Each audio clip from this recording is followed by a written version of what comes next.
Hello बच्चों।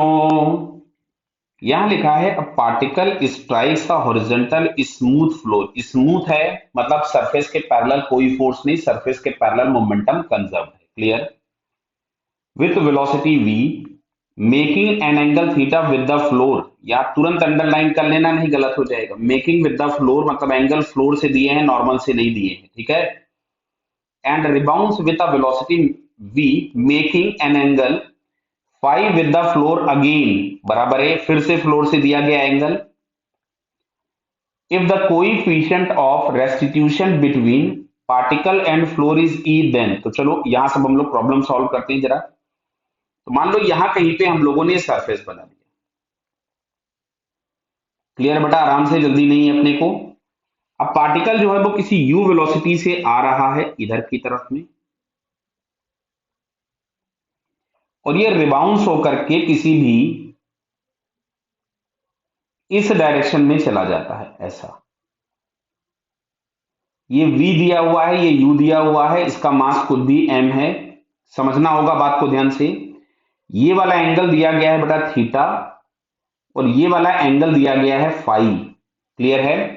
तो अब देखो सरफेस के पैरेलल कोई कंपोनेंट में चेंज नहीं हुआ था। पहले मैं वेलोसिटीज के कंपोनेंट कर लेता हूं। देखो अब की बार ये वाला जो कंपोनेंट, ये एंगल थीटा है तो ये भी थीटा हो जाएगा, तो ये हम लोगों को मिला u cos थीटा, और यहां से हम लोगों के पास ये आ गया u sin थीटा। क्लियर बेटा। सिमिलरली हम लोग अगर देखेंगे तो ये वाला एंगल फाई है, तो ये हो जाएगा आपके पास v cos ऑफ फाई, और ये कंपोनेंट हमारे पास आ जाएगा v sin of phi. Clear. तो अभी अभी बोला कि सरफेस अगर स्मूथ है तो सरफेस के पैरेलल मोमेंटम में कोई चेंज नहीं होना है, मतलब mu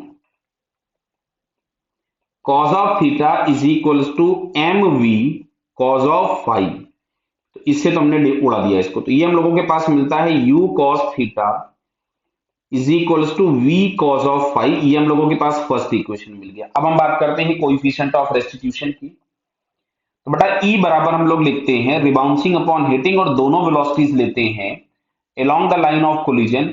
सरफेस यदि स्मूथ होता है तो line of collision common normal के लॉन्ग होता है, मतलब हम लोगों को नॉर्मल के लॉन्ग की फाइनल वेलोसिटी और नॉर्मल के लॉन्ग की इनिशियल वेलोसिटी चाहिए, जो कि हम लोगों के पास दी गई है v sin phi upon u sin theta. ये u है, चलिए मैं इसको फिर से लिख देता हूं u। क्लियर बताइए, कोई कंफ्यूजन तो नहीं इसमें। तो यहां से हम लोगों के पास आ जाएगा ये v sine of phi is equals to e you sine of theta. दोनों इक्वेशन डिवाइड कर दें हम लोग, दोनों इक्वेशन डिवाइड कर दें तो ये हम लोगों के पास लिखा था यहां से v cos of phi is equals to u cos of theta. Confuse बिल्कुल नहीं होंगे, डिवाइड कर दिया हमने। तो यहां से हमारे पास मिलता है tan phi is equals to e times tan theta. Clear.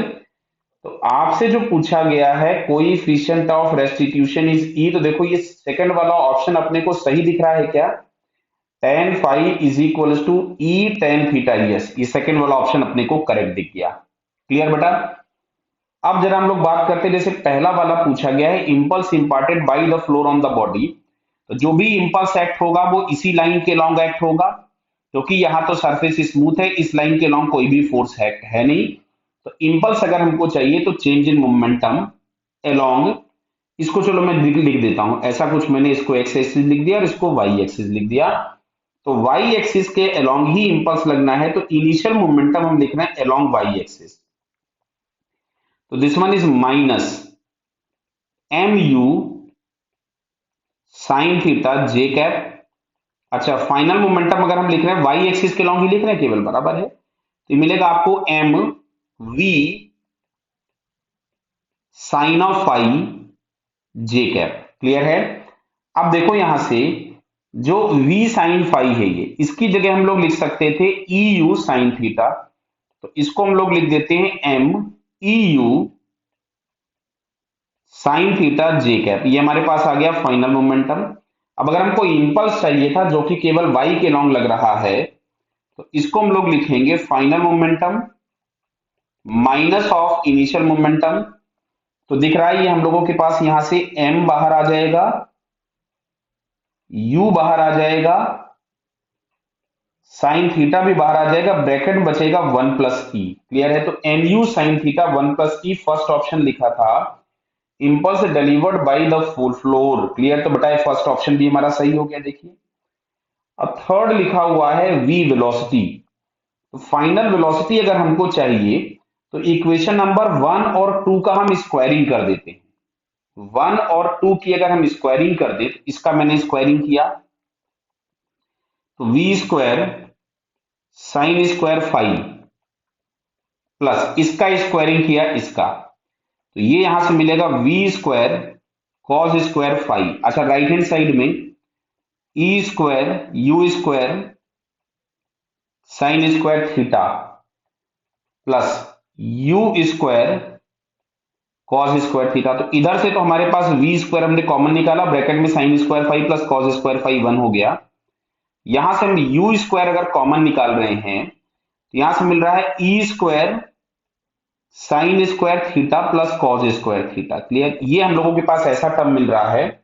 अच्छा यहाँ पे इन्होंने केवल साइन के टर्म्स में रखा हुआ है, तो क्या मैं इसको ऐसा लिख सकता था u square whole bracket e square sine square theta और कॉस स्क्वायर थीटा की जगह पे 1 माइनस साइन स्क्वायर थीटा लिख देता हूं, और ये हो गया दिस वन, और इसमें से इसको मैंने 1 तो इधर लिख दिया। अच्छा साइन स्क्वायर थीटा में अगर कॉमन निकालूं तो यहां से मिल रहा है ई स्क्वायर माइनस 1। देखिए जरा ये ऑप्शन बना क्या यहाँ पे? नहीं बन रहा है। क्लियर है? क्यों? क्योंकि यहाँ पे देखो ये होल स्क्वायर इन्होंने कर दिया, ये गड़बड़ कर दिया। क्लियर? तो बेटा थर्ड ऑप्शन हम लोगों के पास नहीं बना। फोर्थ वाले में जो लिखा हुआ है the ratio of final kinetic energy to the initial kinetic energy बराबर है ratio of final kinetic energy to the initial kinetic energy. तो देखो ये वी स्क्वायर हमारे पास है ही। क्लियर? तो इसी जगह से हम लोग लिख देते हैं फाइनल टू इनिशियल लिखा है ना, हाँ यस।